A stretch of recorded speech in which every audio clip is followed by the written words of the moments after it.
જય શ્રી કૃષ્ણ મિત્રો, આગલા વિડીયોમાં મેં તમને 44 થી 50ના વર્ગ જાતે કરવાના કીધા હતા.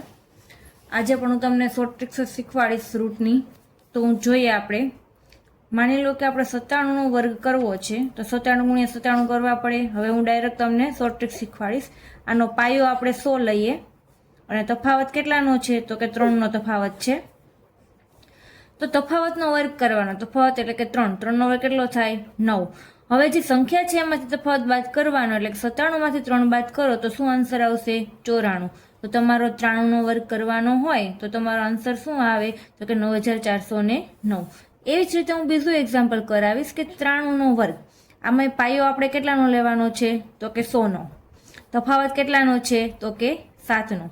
પહેલું સ્ટેપ આપણું શું હતું? તો કે તફાવતનો વર્ગ, એટલે છેલ્લા બે આંકડા શું આવશે? 49. હવે તફાવત છે સંખ્યામાંથી બાદ કરવાનો, એટલે કે 93માંથી 7 બાદ કરો તો શું આન્સર આવે? 86.